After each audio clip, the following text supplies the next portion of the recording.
기린비가 세워진 타운마다 일본인들이 항의성 메일을 보내고 있습니다.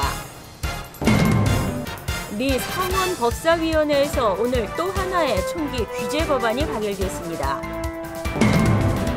올 회계년도 들어 추방 판결을 받은 한인이 크게 줄어든 것으로 나타났습니다.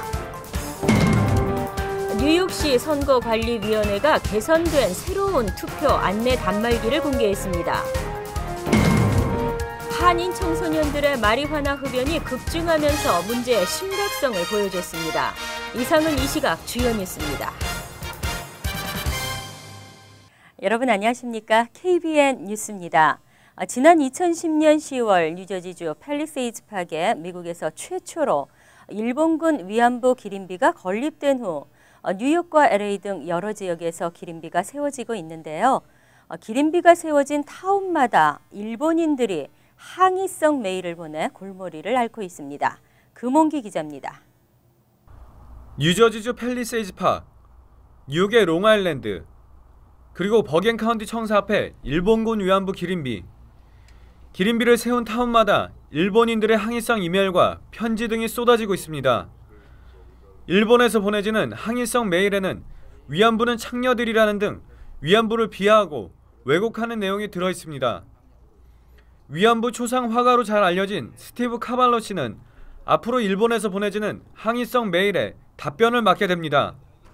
카발로 씨는 위안부 할머니들과의 만남과 그동안 연구해온 위안부 생활 등을 토대로 올바른 역사를 알리기 위함이라고 말합니다. Well, certainly peacefully. I'd like to respond as peacefully and as friendly as possible and just tell them the facts as I know it. You know, I've spent 4 or 5 years of my life researching this. People are just writing out of anger. I'd like to write out of reason. 카발로 씨가 이 일을 하기까지는 팰리세이즈 팍 시 정부의 도움과 뉴저지 장로교회의 재정적인 후원이 뒤따랐습니다. 특별히 커뮤니티와 우리 한인 커뮤니티 잘 아는 우리 2세들에게 이 역사 사실에 대한 우리가 관심이 있고 잘못 해석되고 이해되는 부분들에 대해서 방관하지 않겠다는 하나의 의지 표명 또 교육적 차원에서의 가르침이라고 생각이 됩니다. 제이슨 킴 팰리세이즈 팍 부시장도 위안부 문제를 바로 알리기 위한 영문 웹사이트를 만들었습니다.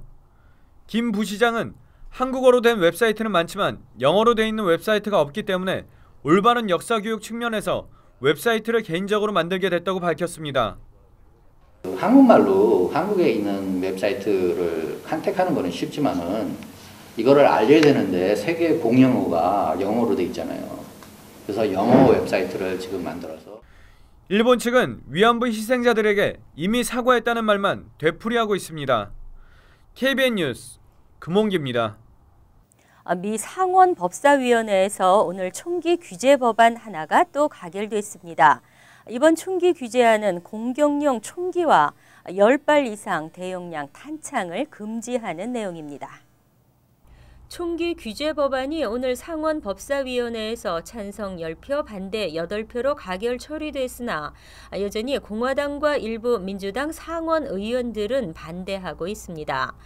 따라서 총기 규제 관련 법안이 버락 오바마 대통령에게 넘어가 실제 시행될지는 불투명한 것으로 전해졌습니다. 이 법안을 발의한 민주당의 다이앤 파인스타인 의원은 이 법안의 목적은 군대에서나 쓸 수 있는 형태의 무기 공급과 소지, 이전, 판매를 점차 줄여나가자는 것이라며 일반 사냥용 총기나 레저용 총기는 대부분 제외됐다고 강조했습니다.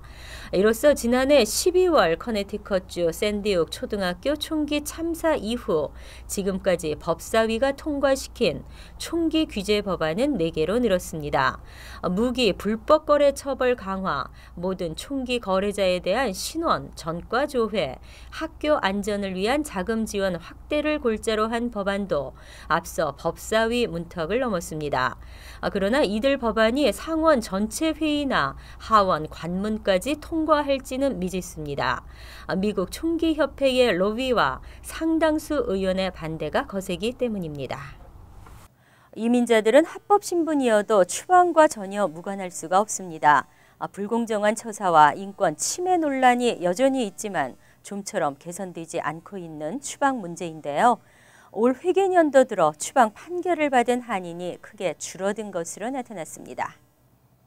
시라큐스 대학 사법정보센터가 어제 공개한 이민법원 추방 판결 통계에 따르면 지난해 10월 1일부터 올 2월 28일까지 2013 회계년도 첫 5개월간 추방 소송이 종결된 한인 이민자는 모두 359명. 이 중 추방 확정 판결을 받은 한인은 131명, 나머지 63.5%에 해당하는 228명은 추방을 모면하고 합법 체류가 허용됐습니다. 추방 판결을 받은 한인 이민자 수를 주별로 보면 뉴욕 14명, 뉴저지 9명이었으며 캘리포니아가 42명으로 가장 많았습니다. 이들은 단순 이민법 위반이 99명으로 전체의 75.5%를 차지했으며 형사법 위반은 31명이었습니다. 출신 국가별로 보면 멕시코가 24,171명으로 가장 많았고 과테말라 4,643명, 엘살바도르 3,387명, 중국 898명 등의 순이었습니다. 한국은 베트남 152명, 베네수엘라 133명에 이어 23번째였습니다. 한편 전미 이민법원의 추방소송에 계류 중인 한인은 2월 28일 현재 1,882명으로 이 중 85%에 해당하는 1,008명이 단순 이민법 위반이고 나머지는 범죄 전과 혐의를 받고 있습니다. 뉴욕시 선거관리위원회가 개선된 새로운 투표 안내 단말기를 선보였는데요. 과정상의 불편함도 없애고 개표 결과도 대여섯 시간 더 빨리 볼 수 있으며 잘못된 투표소를 방문하면 지도까지 나오면서 길을 알려주기도 합니다. 뉴욕시 선거관리위원회는 어제 맨해튼 사무실에서 열린 보터 키오스크 런칭식에서 새로운 투표 안내 기계를 공개했습니다. 새 기계를 이용하면 선거일 다음 날 새벽 오전 3, 4시가 돼야 완료되던 개표 집계 결과를 약 대여섯 시간 앞당긴 선거 당일 밤 10시 30분까지 단축시킬 수 있다고 밝혔습니다. 현재는 유권자들의 투표 결과를 담은 USB 메모리 스틱을 경찰서로 가져가 경찰서에서 노트북을 통해 무선으로 선관위에 전송하고 있습니다. 하지만 보통 키오스크를 사용하면 이 같은 불필요한 과정 없이 선관위 요원이 바로 투표 결과를 이 기계를 통해 전송할 수 있습니다. 이 밖에도 보통 키오스크는 유권자들에게 투표소 위치와 선거에 대한 각종 정보를 제공합니다. 유권자가 터치스크린으로 자신의 주소를 입력하면 투표 당일 어느 투표소로 가야 하는지 알려주며 만약 잘못된 투표소를 방문했을 경우에도 자신의 원래 투표소로 가는 경로가 명시된 지도가 출력됩니다. 선관위는 2014년부터 보터 키오스크를 각 투표소에 2대씩 모두 2,500대를 설치할 예정입니다. 교육위원 선거는 타운마다 4월 또는 11월에 열리는데요. 뉴저지 교육위원 선거는 오는 4월 16일입니다. 선거에 참여하기 위한 유권자 등록이 오는 26일에 마감됩니다.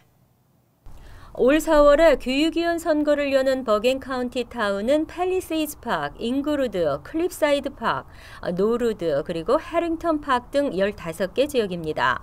해링턴 파크에서는 한인 브렌다 조 씨가 교육위원에 출마해 관심을 모으고 있습니다.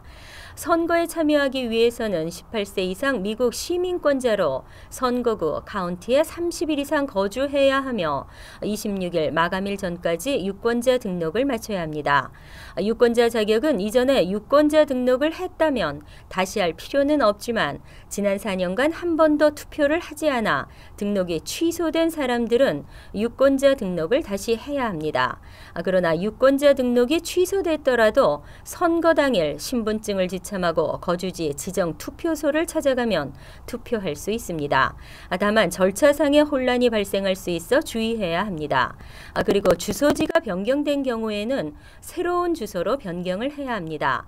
한편 시민참여센터와 펠팍 한인회는 오는 17일 펠팍 소망장로교회에서 24일에는 뉴저지 장로교회에서 두 차례 유권자 등록 캠페인을 벌이고 유권자 등록을 하지 않은 한인들의 등록 서류 작성을 돕습니다. 미국에서도 내셔널 티처 데이라는 스승의 날이 있습니다. 뉴욕 한인 학부모 협회는 매년 뉴욕에 계시는 학교 선생님, 교장 선생님들을 초청해 한국 음식도 대접하고 한국 문화 공연도 하며 선생님들께 상도 드리면서 스승의 은혜를 되새깁니다.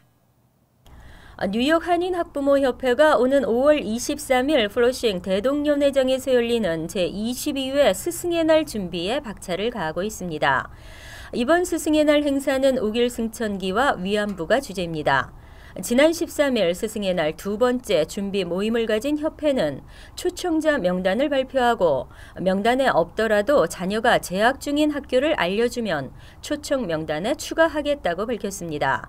현재 명단에는 스타이브슨트고와 브롱스 과학고, 플러싱고, 베이사이드고 등 뉴욕은 물론 커네티컷 등지에 있는 200여 개 학교가 포함됐습니다. 최윤희 공동회장은 스승의 날 행사는 22년이 지나면서 뉴욕시와 미 동부 교육계에서 없어서는 안 될 행사로 자리 잡았다고 말했습니다. 이날 모임에서 협회는 학교에서 인종차별이나 무시를 당하는 학생들의 사례도 공개했습니다. 한 한인 학생은 수업 시간에 화장실을 이용했다는 이유로 3일간 정학을 당했고 수업 시간에 산만하다는 이유로 학급 교우들이 보는 앞에서 교사들로부터 정신적 치료가 필요하다는 말을 듣기도 했습니다. 최 회장은 두 학생 모두 뉴욕시 민원신고 전화인 312를 통해 해당 사례를 신고한 뒤에 해당 교사와 교장으로부터 사과를 받았다며 하지만 이러한 경우가 생겨도 그냥 지나치는 것이 대부분이라고 지적했습니다. 뉴욕시 공립고교의 정보가 총망라되어 있는 웹사이트가 개설됐습니다. 중학생 자녀를 둔 학부모들이 고교를 선택할 때 실질적으로 도움을 받을 수 있을 것으로 기대되고 있습니다. 교육 전문 웹사이트 인사이드 스쿨스는 고교 섹션에 중학생 자녀를 둔 학부모들이 고교를 선택할 때 구체적인 정보를 통해 실질적으로 도움을 받을 수 있도록 인사이드 스태츠를 공개했습니다. 원하는 학교를 학군별, 학교별로 검색해 선택하면 주소나 전화번호, 교장 이름, 소속 학군 등 학교에 대한 정보와 설명을 볼 수 있습니다. 또 한눈에 살펴보기를 클릭하면 학생 수와 출석률, 금속 탐지기 설치 유무, 교복 착용 유무, 그리고 민족별 비율, 무료 급식 학생 비율, 영어 학습자 현황 등을 쉽게 볼 수 있습니다. 이 밖에도 학생들의 졸업률이나 AP 수강 비율, SAT 성적 등이 자세히 소개되어 있으며 교사에 대한 만족도 등도 포함되어 있습니다. 그러나 인사이드 스태츠에 따르면 일부 우수 학교에서 문제점도 나타났습니다. 예를 들어 브롱스 과학고의 경우 100%가 졸업 뒤 대학에 진학하지만 영어 수업에서 학생 수는 32명으로 과밀 학급이 심각함을 보여줬습니다. 시 평균은 25명입니다. 또 교사가 영감을 주는가라는 설문조사에 대해 67%만이 그렇다고 답해 시 평균 76%보다 크게 떨어졌습니다. 졸업률이 매우 높은 맨해튼의 푸드 앤 파이낸스 고교는 대학 수학 능력을 갖춘 졸업생 비율이 13%에 불과해 시 평균 29%보다 매우 낮았습니다. 마리화나 문제, 한인 청소년들도 예외가 아니었는데요. 지난해보다 무려 233% 증가해 시급한 문제임을 보여줬습니다. 뉴욕 차일드 센터 아시안 클리닉이 어제 공개한 알코올과 약물 남용 치료 현황에 따르면 현재 센터에서 치료 중인 한인은 총 24명이었습니다. 이 가운데 10명인 42%가 마리화나 상습 흡연자로 나타났으며 이들 모두는 10대 청소년이었습니다. 특히 2012년 같은 기간 기준으로 청소년들의 마리화나 남용은 3건에 불과해 1년 사이에 233%나 증가했습니다. 윤성민 뉴욕 차일드 센터 아시안 클리닉 부실장은 마리화나에 빠지는 해당 청소년들은 가정 형편과 상관없이 부모와 대화가 단절되고 소원한 경우가 많으며 자연히 친구들과 동질감이 높아지기 때문이라고 분석했습니다. 그리고 이번 조사 결과에서는 마리화나 이외에 한인들의 알코올 남용 비율은 전체 33%로 높게 나타났으며 알코올 중독은 2명으로 8%를 기록했습니다. 그러나 성인의 알코올 남용 중독 건수는 지난해 같은 기간 12명과 비교해 8명으로 33% 줄었습니다. 전문가들은 자녀가 학교법을 어기기 시작할 때, 귀가 시간이 늦어지기 시작할 때, 자신의 건강 문제에 소홀할 때, 원만한 관계들에 문제가 생기기 시작할 때 특별한 관심을 가지고 지켜보아야 한다고 지적했습니다. 이어서 LA 지역 한인사회 소식입니다. 건립기금 문제로 각종 소송에 불씨가 됐던 노인센터가 가주 재개발국으로부터 지원금 190만 달러를 모두 받아냈습니다. 3년 가까이 방치되다시피 했던 노인센터가 한인 노인들을 위한 쉼터로서 제 역할을 하게 될지 귀추가 주목됩니다. 김정균 기자의 보도입니다. 지난 2010년 노인들의 레저 공간으로 활용하기 위해 건립된 노인센터가 가주 재개발국으로부터 모든 건립기금을 받았습니다. 총 기금은 190만 달러. 건립공사에 따른 임금 51만 달러를 수령한 뒤 한참 뒤에서야 나머지 금액인 139만여 달러를 최근 지급받은 것입니다. 상당히 우여곡절이 있는 어려운 정말 기관이 설립이 됐고 이제 완성이 됐고 완공이 됐고 이제 이 회관은 빚이 하나도 없는 회관입니다. 하지만 이번 건립기금을 받기까지는 많은 난관이 있었습니다. 노인센터 이사회와 LA 한인회가 운영 주도권을 놓고 지난 3년간 대립했으며 소송과 맞소송을 제기하며 파행을 거듭해왔습니다. 센터 건립 완료 이후 오랜 시간 동안 센터 운영은 전혀 이루어지지 않았으며 지난해 7월 양측은 건립기금 수령을 위해 상호 협조하기로 뜻을 모았습니다. 이후 운영에 조금씩 활기를 찾기 시작해 현재 센터에서는 노인들을 위한 라인댄스가 일주일에 3번씩 운영되고 있습니다. 저희들이 한인에서도 힘을 합쳐가지고 역대 없던 이 노인센터에다가 무료 진료소를 지금 설립할 예정으로 있습니다. 가주 재개발국은 190만 달러의 기금 지원 당시 노인센터가 커뮤니티를 위해 운영된다는 사실을 서류로 입증하는 조건을 내걸었습니다. 만약 이 조건을 충족하지 못하면 앞으로 10년 동안 매년 19만 달러를 반납해야 합니다. 따라서 두 단체 화합을 통한 운영위원회 구성이 시급한 시점입니다. 가주 커뮤니티 재개발국이 노인센터 측에 건립기금 잔액을 모두 지급함에 따라 앞으로 한인 노인들을 위한 노인센터 측의 다양한 프로그램 운영이 기대됩니다. MBC 뉴스 김정균입니다. 지구촌 리포트입니다. 인종별 전용 버스. 언제 때 이야기인데 지금 이스라엘에서 시행되고 있다고 하니 새삼스럽네요. 정부는 인종차별 정책이 아니라고 발뺌을 하고 있습니다. 요르단강 서안지구의 이스라엘군 검문소와 서안에서 이스라엘 정착촌으로 출근하는 팔레스타인 사람들이 전용 버스를 기다리고 있습니다. 최근 이스라엘 정부가 팔레스타인 사람들의 불편을 덜어주겠다며 전용 버스 노선을 허가한 겁니다. התחלנו בהפעלה של שני קווים חדשים, שהם בעצם תוספת של שירות שמיועדת בעיקרה באמת לאוכלוסייה הפלסטינית שיוצאת מהמעברים לתוך ישראל וחוזרת בסוף יום העבודה. 하지만 전용 버스가 유대인과 팔레스타인인을 분리하는 인종차별이란 비판이 거세게 일고 있습니다. 실제로 일부 유대인들은 위험하다는 이유로 팔레스타인인들과 함께 버스에 타는 것을 반대해왔습니다. لا شك ان هذه دولة عنصرية وبتحارب العرب وحتى مش انه بتحارب العرب بس يعني في الضفة بتحارب اخواننا العرب في ال48 من كل النواحي ومن كل الاشكال. 이스라엘 인권 단체들도 전용 버스 허용을 비판하고 나섰습니다. The idea that you can have buses for Palestinians and buses for Israelis, it's offensive and appalling. It should be clear to everyone that it is completely unjustifiable. 여론에 밀린 이스라엘 정부는 팔레스타인인의 전용 버스 이용을 강제하는 것은 아니라고 해명하고 있습니다. 이런 해명에도 불구하고 전용 버스 허용이 과거 남아프리카 공화국의 흑인 차별 정책과 다를 게 없다는 목소리는 가라앉지 않고 있습니다. 간추린 소식입니다. 한인 제이모 씨 부부는 지난 2006년 1월에서 2009년 8월 사이 허위로 기재한 소득으로 약 3년간 불법적으로 메디케이드 혜택을 받아 중절도와 사기 혐의로 대배심에 기소됐습니다.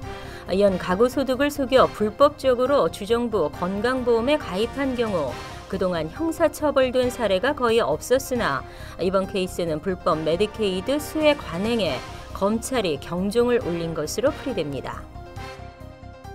뉴욕시경은 주차된 차량에서 연쇄적으로 금품을 훔쳐 달아나는 한인 추정의 남성을 공개 수배했습니다. 그는 지난달 5일 10시쯤 플러싱 공영주차장에서 중국계 조모 씨의 차량을 파손시키고 지갑과 아이폰 등을 훔쳤습니다. 이후 이 남성은 조 씨의 신용카드를 이용해 식료품을 구매한 것으로 드러났습니다.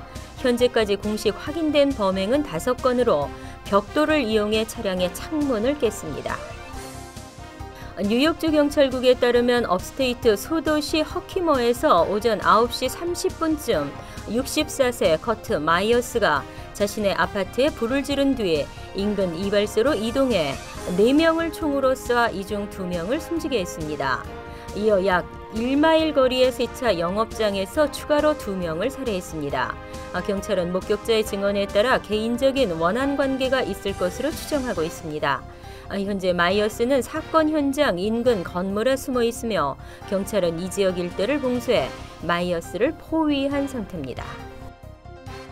뉴욕시 환경보존국은 좌변기 교체 프로젝트를 2018년까지 실시한다고 밝혔습니다. 이는 공공용수 소비를 줄이는 일환으로 시내 공립 초중고등학교 500여 곳의 화장실 좌변기를 절수형으로 교체합니다. 절수형 좌변기 교체는 3,100만 달러가 들지만 하루 400만 갤런, 연 7억 갤런의 물을 절약할 수 있습니다. 환율과 증권 소식입니다.